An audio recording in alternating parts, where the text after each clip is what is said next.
Hey screen printers, it's Ryan from Ryonet. Now, do you do any screen printing on infant apparel or youth apparel, anything under the age of 12? If you do, you definitely need to know about the Cpsia. The Cpsia stands for the Consumer Product Safety Information Act. And what this does is this regulates how you print on anything going to a person under the age of 12. This specifically requires that you print on this type of apparel with phthalate-free inks. Now, the cool thing is that most inks in the screen printing industry, in fact anything coming into the US, is pretty much phthalate-free. However, there's a specific way that you have to track that. This act enables the government to essentially fine you up to $100,000 if you're not doing this properly. So definitely pay attention. The awesome thing is, too, it's very simple to do, and there's a ton of information out there on it. The place that I go for the information is our help desk. There's, I think, 9 or 10, 12 articles on the Cpsia Act, specifically on our help desk. You can go to our website. It's a mobile-friendly application that you can find all this information very easily on. Today we're going to walk through printing on a youth garment, a tank top, and actually documenting that according to the Cpsia rules. Now, I prefer to print with water-based, so we're going to be using the Comet White from Green Galaxy. The reason I prefer to print with water-based, even though there are phthalate-free plastisols, it's just softer, it's eco-friendly, and I think it feels way better. So it's much safer for infant and youth garments, in my opinion. So we're going to flood this and then print it. This Comet White's very, very easy to print too.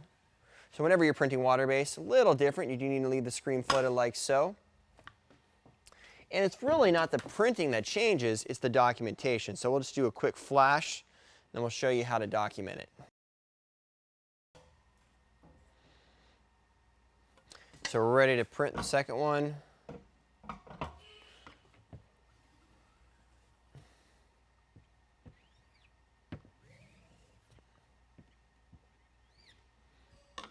Leave that guy flooded. All right, so the print looks great. Comet White is nice and soft once we cure it. So let's go ahead and do that and then go to labeling. All right, the print looks great, it feels great, and before this act, we could actually just go ahead and sell this to a client.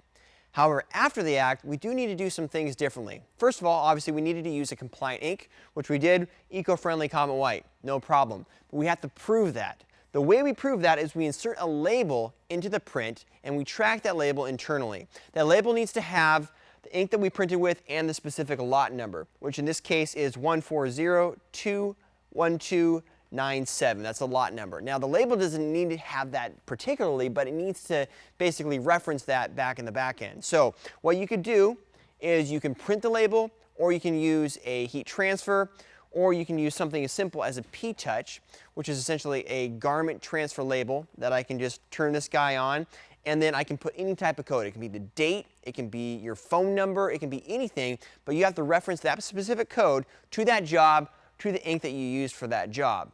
Very simple to do. You can either do that in your software, your QuickBooks, put that right on the invoice, or you can start something separately like a Google Drive.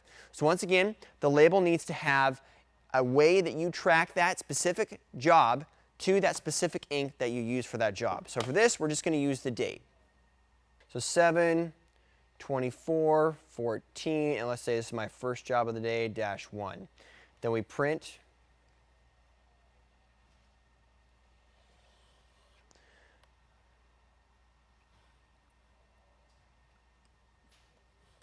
So there we have it. We'll go ahead and cut this. And then we're going to go ahead and heat transfer this on the inside. Now this is a Brother P-Touch. We're using the fabric label, which is a heat transfer label. Okay. So we're going to do this very quickly onto the back corner of the garment, underneath the back edge hem. Transfers for about 10 to 12 seconds, medium pressure. And then this stays very, very good for a long time. All right, there's our label right there, transferred onto the shirt. Now, in our software, we're going to take this number, we're going to tie that into this. So let's say we use QuickBooks or some online software, FreshBooks, or even a Google Drive. We put in the date, we put in this number, and then we put in the batch number and the ink type that we use. So Comet White and the batch that we listed previously. So that references back to the Comet White that we used earlier in the documentation that you provide. So if somebody questioned you on that, you could say, I use this Comet White. You could prove the Comet White is Cpsia compliant by downloading the Comet White certificate from the same knowledge base you found the information on in the first place. So right there, we can download the certificate, and then you're protected. So be sure to take these extra precautions to protect yourself as a screen printer. We have known screen printers that have gotten caught and fined by the government for not doing this, and I'm surprised at how many people don't even know about it. So hopefully now you know and you're protected. We hope you found this video informative. If you have any other questions, jump on our knowledge base and you can find your answers there. Have a great day screen printing, and be sure to subscribe to our YouTube channel for more awesome screen printing videos.